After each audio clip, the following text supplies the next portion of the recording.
Hello and welcome to another video review. This is Psychonauts for PC, Mac, Linux, Xbox, PlayStation 2, and Xbox Live Arcade and PlayStation Network. This review is coming to you courtesy of Grand High Pooba. He sent me this, so thank you. It is greatly appreciated. This is an action-adventure game by Double Fine Productions that was first released in 2005 for Xbox, PC, and PS2. It was later re-released via the Xbox Originals program for Xbox 360, as well as a macOS and Linux release with the release of the Humble Bundle, which is actually how I got this. And finally, a PlayStation Network re-release. And it's kind of interesting because even though it received quite a bit of critical acclaim at the time, it didn't sell very well at all. And it's only in the post-release, with all the digital re-releases, that it's really gotten widespread. Because again, it didn't sell well back in the day. It sold very well on digital platforms, though. So, the real question there is, why is that? Was it just bad marketing at the time, or was the game actually not very good? Well, let's find out. Let's start with the presentation, which is pretty interesting. On the one hand, you have graphics that are clearly aged. I mean, the game was released in 2005. What do you expect, right? But the odd thing is that they've aged really, really well. Despite being 3D graphics and having some jagged edges here and there, blocky modeling, sometimes clunky animation, that sort of thing. They've aged so well, though, because of the art style that they went with in here. First off, it's really colorful. And so, that's just a massive breath of fresh air in an age where everything must be brown and grey and realistic. So, when you have this bright, colorful art style mixed with everything being very stylized, nothing at all looking realistic, it really does enhance the visuals quite a bit, and they have aged quite well as a result, despite the graphics quality obviously having aged from its release year. So, the visuals actually end up being pretty appealing to the eye for the most part, despite, again, being fairly old for 3D graphics now.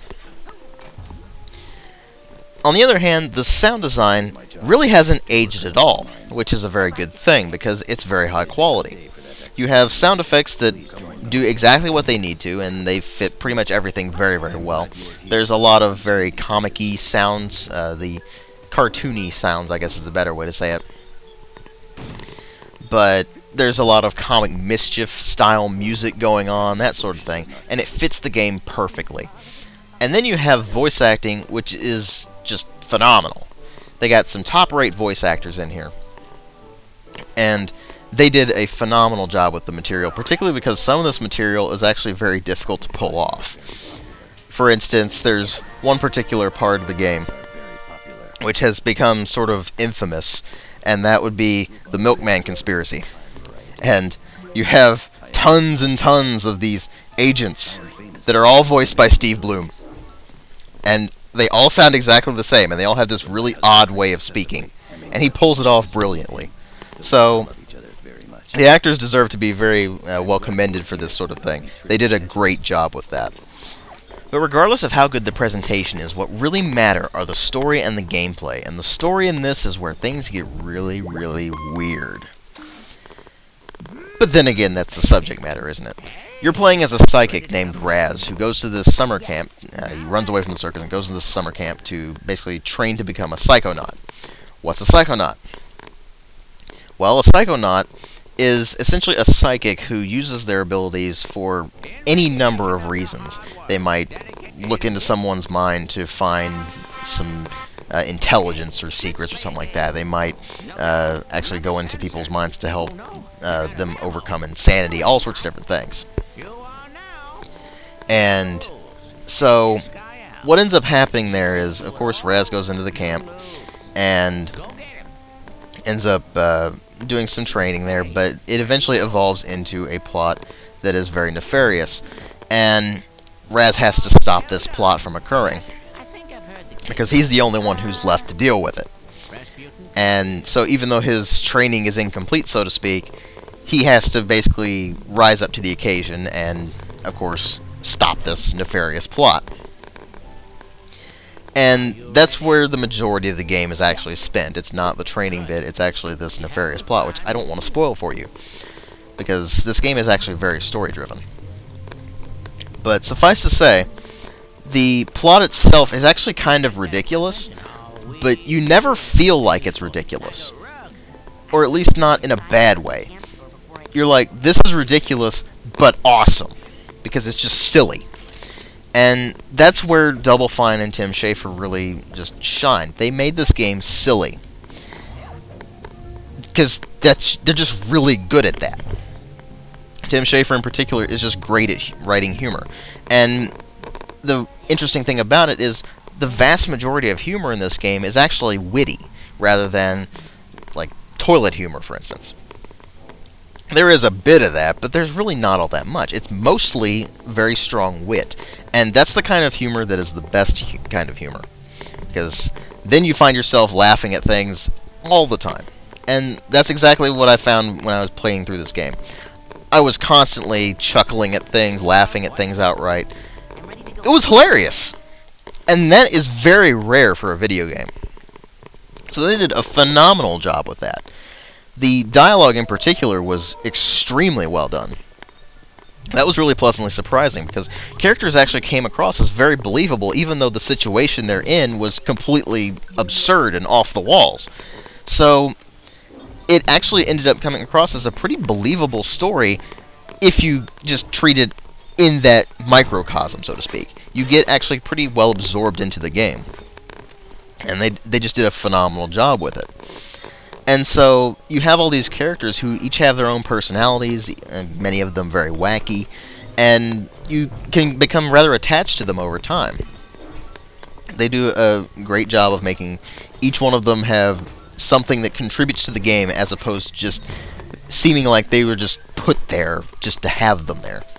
And so they did a great job with the story in general, just blending together to be a very cohesive, very entertaining storyline. But what about the gameplay? Well, the vast majority of this game is actually a sort of platforming kind of thing. Because you're jumping on a lot of things, you're doing double jumps, you're using the levitation ball to actually jump very high and then float down. You're using railings to slide along and then jump across and such like that. You have trapezes that you can jump across because, of course, Raz is from the circus. That's his background. He's rather good at that.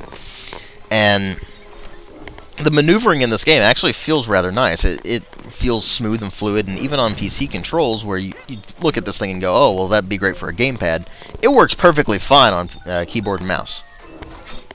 Now, I did notice some issues with the camera, though. And this was more of just certain parts of the game that were designed in certain ways, and I really hated it when the camera got in my way. Most of the time it wasn't an issue, but there were a few parts of the game where some precision was required, and the camera kept getting in my way, and it made it very, very irritating when I was trying to make these jumps and such like that. Because, again, precision was required, and I wasn't able to get that precision because the camera kept fighting me. Luckily, parts like that are few and far between, so it's not that big of a deal. And by the end of the game, you're pretty much an expert on the movement, and you're moving very smoothly and fluidly between various obstacles and such like that, so they did a very good job with that. The combat is pretty simplistic. You have a basic 3-hit combo. You can jump up in the air and do a smash attack where it hits things in a small arc around your character. You can fire Psyblasts, which are just a ranged attack. You can use telekinesis to throw things at enemies. You can use pyrokinesis to set things on fire. All sorts of things like that. It's not a lot of variety with the combat itself, but luckily the game isn't really focused on combat. It's more things get in your way and you have to take them out because they get in your way, as opposed to the game really focusing heavily on combat. So they did a pretty good job with that, although I would have liked to see more variety in the combat itself, because, again, that 3-hit combo gets pretty stale after a while. There are also a ton of collectibles to find, and in fact I didn't find anywhere near all of them, particularly with the scavenger hunt part. If you get all of the items in a scavenger hunt, then you actually get a level up bonus. I believe it's 4 levels, if not it might be 5 levels. But you get that rank up, and that's a pretty sizable rank up. All for just finding a bunch of items. And so that leads me into the leveling system in this game. You'll find figments of, basically figments of imagination all throughout people's minds. And when you collect 100 of these figments, you'll rank up. You can also rank up by finding Psy challenge markers and finding Psy cards that you can combine with a Psy core to create a Psy challenge marker and thus level up instantly to 1 level. And certain level thresholds have certain bonuses, like certain, in the early parts of the game you'll be unlocking powers. In the later parts of the game you'll be upgrading those powers that you've unlocked. And some powers are blocked off by the plot, of course, where you just find them through the course of play, and you will upgrade them once you get to a certain rank. It's usually the very late ranks. And there's actually up to 101 levels in this game. I got up to about 67, I think, when I finally completed the game. So there's a lot of stuff I missed, obviously. And I don't really know why there are so many collectibles in this game, though. It seems like they put a bit more emphasis on those than they probably should have. Luckily, you don't really have to go out of your way too much to find most of the collectibles. I just didn't really go looking for them for the most part. If it happened to be something I could see and actually get to, then I went for it, but if it wasn't, then I didn't really pay much attention to it. So if you're into that sort of thing, then you'll probably get a more kick out of that sort of thing.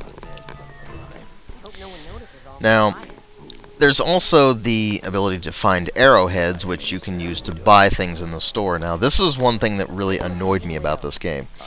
And there's a couple of parts in this game where you actually need arrowheads to progress. Because at one point, you need a lot of them in order to buy a cobweb duster. And so, to get that, you need to get a dowsing rod. What does the dowsing rod do? Well, it allows you to find arrowheads that are buried very deep, and they're worth a lot. And so, you spend a good chunk of the game there actually running around the camp, trying to find deep arrowheads. And that takes a while. It got pretty annoying, actually. Once I got past that part, there was only one other part where I actually needed a ton of arrowheads, and at that point, I had plenty of them. So it wasn't that big of a deal.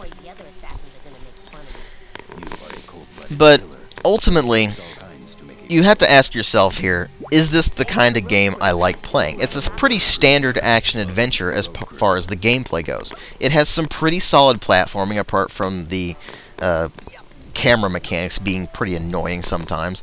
The boss fights are kind of average. There's nothing really out of the ordinary for an action-adventure game. There are certain bosses have certain weaknesses that you have to exploit, and you need to figure out how to do that. Usually it's pretty easy to figure it out. Most of the game is not very difficult. The only real issues I had were mostly platforming related, actually. The combat was actually pretty easy. There's all the collectibles that you have to consider in there. There's a very good plot. They did a great job with that and the writing in general. But the gameplay is kind of what lets this thing down. Because, for the most part, it's just so average. It's well done, but it's pretty average action-adventure gameplay. And that was kind of the problem I had with this thing. It wasn't anything but the gameplay. But then I had to ask myself, was that enough to really detract from my enjoyment? Well, apart from the end game, the very, very end game, we're talking basically the last half hour of the game, it was bothersome, and it did annoy me quite a bit. But for the rest of the game, there were only a couple of spots where I was really annoyed with anything, and that was mostly because it was just a temporary setback. The game itself is actually not very long. It's about 8 hours. So, it's one of those things where there's a lot of elements where if it were a longer game, if it were something where it would wear on you more, then it would be a problem. But it's just long enough, and just short enough, technically, where it doesn't bother you. And the gameplay being average is not that big of a detriment. And with the strength of the writing and the voice acting and all that being as high as it is, as well as the gameplay for the most part being as solid as it is, I can't do anything but recommend this, particularly if you're a fan of the genre, but again, it does have some issues. So, ultimately, I'm going to give it a 4 out of 5. Thanks for watching.